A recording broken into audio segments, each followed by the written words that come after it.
ಜಜ್ಜಿ ಮುಲ್ಲಂಗಿ ಮತ್ತು ಬೇಳೆ ಸಾಂಬಾರು.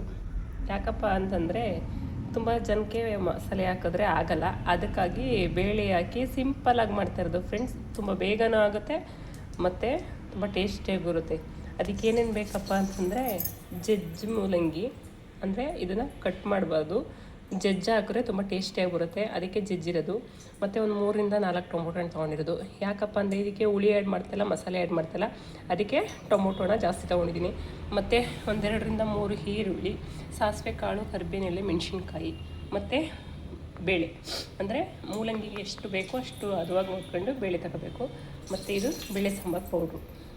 ಇದು ನಿಮ್ಗೆ ಸಾಂಬಾರು ಎಷ್ಟು ಬೇಕೋ ಅಷ್ಟು ಯೂಸ್ ಮಾಡಬೇಕು. ಈಗ ಮಾಡುವ ವಿಧಾನ: ಕುಕ್ಕರಲ್ಲಿ ಎಣ್ಣೆ ಹಾಕಿ ಚೆನ್ನಾಗಿ ಕಾದಿದ್ದಕ್ಕೆ ಸಾಸಿವೆ ಕಾಳು, ಕರಿಬೇವಿನೆಲೆ ಹಾಕೊಂಡು ಈ ಸ್ವಲ್ಪ ಕೈ ಬಿಡ್ದಂಗೆಲ್ಲ ಫ್ರೈ ಮಾಡ್ತಾ ಬರಬೇಕು.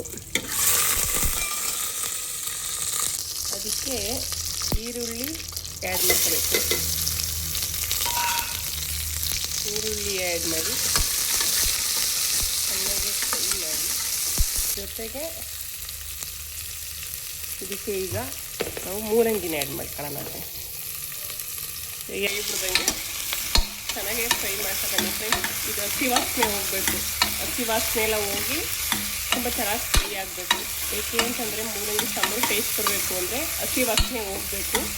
ಈಗ ಚೆನ್ನಾಗಿ ಒಂದು 5-6 ನಿಮಿಷ ಇದನ್ನು ಚೆನ್ನಾಗಿ ಫ್ರೈ ಮಾಡಿ. ಫ್ರೈ ಮಾಡಿದ ನಂತರ ಇದಕ್ಕೆ ಟೊಮೊಟೊನ ಆ್ಯಡ್ ಮಾಡ್ತೀನಿ. ಟೊಮೊಟೊನ ಆ್ಯಡ್ ಮಾಡ್ಕೊಂಡು ಟೊಮೊಟೊ ಹಾಕಿ ಫ್ರೈ ಮಾಡ್ಕೊಂಡು 5 ನಿಮಿಷ ಅದನ್ನು ಫ್ರೈ ಮಾಡ್ಕೊಳ್ಳಿ. ಆಗ 2 ಹಸಿ ಸ್ಮೆಲ್ಲು ಹೋಗೋ ಗಂಟ ಚೆನ್ನಾಗಿ ಹುರಿಬೇಕು. ಸ್ವಲ್ಪ ಫ್ರೈ ಆದ ನಂತರ ಇದಕ್ಕೆ ಬೇಳೆ ಸೇರಿಸ್ಬೇಕು. ಬೇಳೆ ಸೇರಿಸಿ ನಂತರ ಅದಕ್ಕೆ ಬೇಳೆ ಸಾಂಬಾರು ಪುಡಿ ಸೇರಿಸಿ ನಿಮ್ಗೆ ಎಷ್ಟು ಬೇಕು ಅಷ್ಟೇ ಫ್ರೆಂಡ್ಸ್. ನಿಮಗೆ ಸಾಂಬಾರು ಎಷ್ಟು ಬೇಕು ನೋಡು ಅಷ್ಟು. ನನಗೆ ಈ ಸಾಂಬಾರಿಗೆ ಇಷ್ಟು ಬೇಕು, ಅದಕ್ಕೋಸ್ಕರ ಇಷ್ಟು ತೊಗೊಂಡಿದ್ದೀನಿ. ಅದಕ್ಕೆ ನೀರನ್ನ ಹಾಕಿ ಚೆನ್ನಾಗಿ ಮಿಕ್ಸ್ ಮಾಡಬೇಕು. ನೀರು ಹಾಕಿ ಮಿಕ್ಸ್ ಮಾಡಬೇಕು. ನೀರು ನಿಮ್ಗೆ ಎಷ್ಟು ಬೇಕು ಆ ಖಾರದ ಪುಡಿಗೆ ಪಕ್ವವಾಗಿ ನೋಡಿ. ಎಷ್ಟು ನೀರು ಬೇಕು ಅಂತ ನಿಮ್ಗೆ ಗೊತ್ತಿರುತ್ತಲ್ಲ, ನಿಮ್ಗೆ ಎಷ್ಟು ನೀರು ಅಷ್ಟು ಬೇಕಾದ ನಂತರ ಇದಕ್ಕೆ ರುಚಿಗೆ ತಕ್ಕಷ್ಟು ಉಪ್ಪು ಹಾಕಿ